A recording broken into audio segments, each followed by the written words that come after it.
Bom, pessoal, então esse vídeo nós vamos finalizar a discussão, né, explicação da licitação de requisitos. Nós vimos então nos vídeos anteriores todas as técnicas, as principais técnicas de licitação de requisitos, e a mensagem final a respeito de licitação de requisitos que eu quero passar para vocês é que o profissional de engenharia de requisitos ele deve selecionar as técnicas que vão ser utilizadas e identificar uma maneira de integrá-las. Por exemplo, é importante que você use, em alguns casos, a entrevista, mas nos requisitos que você teve dúvida, que o cliente não deixou muito claro o que ele queria, você pode usar a prototipação junto com a entrevista. Então, é importante também utilizar alguma técnica de modelagem de apoio para que alguns fatos licitados fiquem corretamente representados para o futuro tratamento. Tá? Por exemplo, diagrama de estado pode ser importante em sistemas de workflow. O próprio diagrama de estados que mostra alguma entidade ou algum elemento mudando de estado, ele pode, que ele muda de estado após sua formação, ele pode servir como um meio até para você identificar requisitos através desse diagrama de estados. Um requisito pode ser, por exemplo, uma ação que faz essa entidade mudar de estado. E a escolha das técnicas, seu esquema de interação, dependerá do problema e da equipe participante. Tá? Então, o mais importante a respeito da licitação de requisitos é que vocês tenham conhecimento sobre essas técnicas e que vocês saibam identificar onde cada técnica é superior à outra e quando cada técnica complementa uma outra técnica, ok?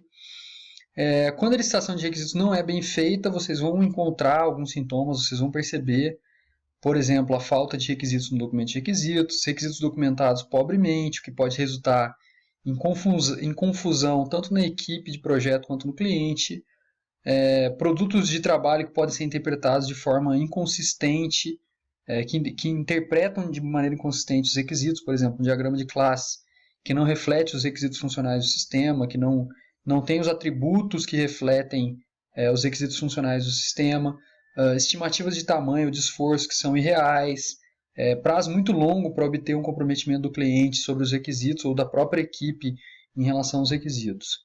E por que é necessário se preocupar com a licitação de requisitos? Porque se você desenvolve um produto que não vai ser utilizado pelo cliente, o cliente vai se tornar insatisfeito e você vai perder futuros negócios com esse cliente. Porque tempo e recurso pode ser desperdiçado para construir um produto com requisitos que não refletem o que realmente o cliente quer. Tá? E a equipe pode se desgastar refazendo o trabalho e existe um potencial para gastos excessivos aí, com o objetivo de atingir as expectativas do cliente, ok?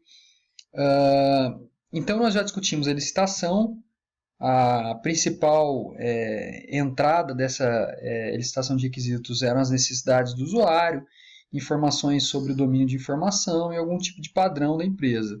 A saída vai ser uma declaração informal dos requisitos, que vai ser a entrada para análise de requisitos e negociação. Essa é uma fase relativamente simples, tá? Uma etapa relativamente simples do processo de engenharia de requisitos. Então, a análise de requisitos envolve checar as necessidades desses requisitos, identificar os requisitos necessários e discutir, então, a necessidade desses requisitos. Checar a consistência e a completude dos requisitos, tentar identificar os requisitos que são conflitantes ou incompletos, tentar priorizar os requisitos, checar a viabilidade dos requisitos e tentar sair com um acordo de quais requisitos vão fazer parte do documento de requisitos atual. Então, a saída dessa fase de análise e negociação, como eu mostrei, é uma declaração informal e dos requisitos. Uma declaração informal não.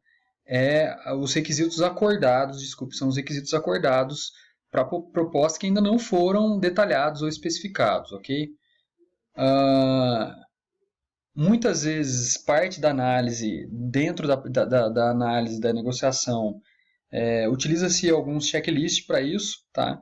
Então, esses checklists envolvem questionar se o requisito está combinado com outro requisito, se há necessidade de decomposição desses requisitos que estão combinados, se o requisito está completo, se ele é necessário, se ele foi unicamente identificado, se ele é apropriado para ser implementado, se é possível testá-lo, validá-lo, se é possível rastreá-lo, se ele está de acordo com os objetivos de negócio da empresa, se esse requisito está ambíguo, se ele não é um requisito irreal. Então, são exemplos de questões que podem ser feitas com o objetivo de identificar requisitos que são desnecessários, conflitantes ou incompletos e requisitos que são inviáveis, ok?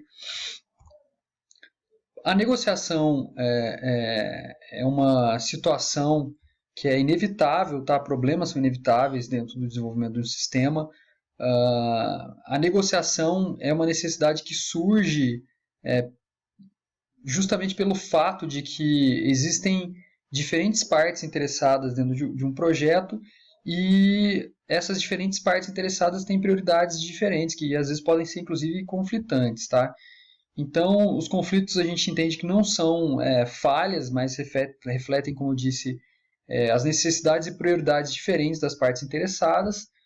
A negociação de requisitos ela é um processo de discussão desses conflitos e a busca de um entendimento comum, de um compromisso dessas partes interessadas para que elas concordem com a solução que foi dada. E a negociação ela é o estágio de resolução onde essas ações são acordadas. Tá? Então, a ação que pode sair a partir da negociação dos requisitos pode ser eliminar o requisito, sugerir modificação para que atenda a todas as partes interessadas, ou elicitar mais informações sobre esse requisito. Então, são essas as alternativas que nós temos de ações dentro da negociação. Como eu falei, a saída são os requisitos acordados, e aí a gente passa para a fase de especificação de requisitos, que envolve um detalhamento dos requisitos do projeto. Então, essa atividade de especificação envolve a tradução das informações coletadas durante a atividade de licitação de requisitos num documento que defina um conjunto de requisitos do projeto. Então, essa especificação de requisitos, na verdade, ela gera um artefato, como eu falei, que é o documento de requisitos. E esses requisitos normalmente são de dois tipos, né? São os requisitos de usuário, o requisito de cliente, que são declarações abstratas dos requisitos, pouco detalhadas, né? Que é indicada para o cliente, para o usuário final. E tendo em vista que o projeto foi aprovado, ele continuou, deu continuidade, a gente desenvolve então os requisitos funcionais de sistema, que já são uma descrição mais detalhada da funcionalidade que vai ser desenvolvida. Então isso aqui a gente já viu até em algumas aulas anteriores, tá?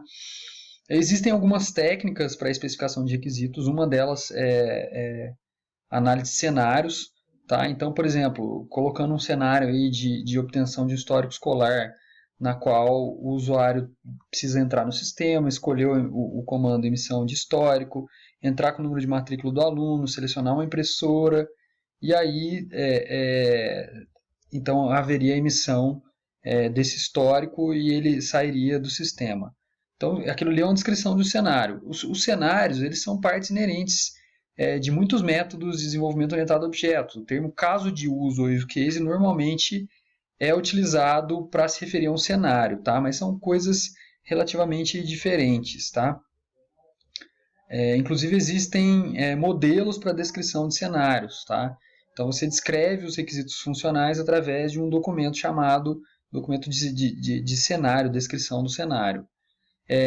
O cenário na UML ele utiliza do diagrama de caso de uso, né? Então ele tem atores, que são pessoas, sistemas ou coisas que interagem com o sistema que está em desenvolvimento. Então, especificamente no contexto de um sistema para emissão de histórico escolar, eu teria uma professora, um sistema de controle de pré-requisitos, uma secretária, estudante, ou seja, atores envolvidos dentro desse contexto, desse domínio de aplicação. E teríamos alguns use cases, por exemplo, manter aluno. Use case é a especificação da sequência de ação desse sistema ou subsistema, tá? Que ele vai realizar interagindo com os atores ou com outros casos de uso. Tá? Então, use cases podem incluir sequências alternativas ou sequências excepcionais. E o cenário ele descreve basicamente essas sequências. Tá? Então, especificamente para aquele contexto, para esse contexto que a gente está discutindo, eu poderia ter manter aluno, manter disciplina, manter professores e por aí vai. Tá? Então, nós não vamos entrar em detalhes sobre a descrição de cenário, de casos de uso, porque esse é um assunto que vai ser abordado na disciplina de programação orientada a objetos 1 ou 2, né? Ou 1 e 2. De alguma maneira vocês vão ver esses dois, essa discussão de diagrama de caso de uso dentro dessas disciplinas. O cenário, na verdade, ele é uma descrição disso que vocês estão vendo nesse diagrama, tá? Uma especificação dele. Então a gente vai finalizar esse vídeo por aqui, e aí no próximo vídeo a gente vai começar a estudar alguns padrões para especificação de casos de uso em sistema de informação. Ok? Então fico por aqui e até a próxima. Tchau, tchau.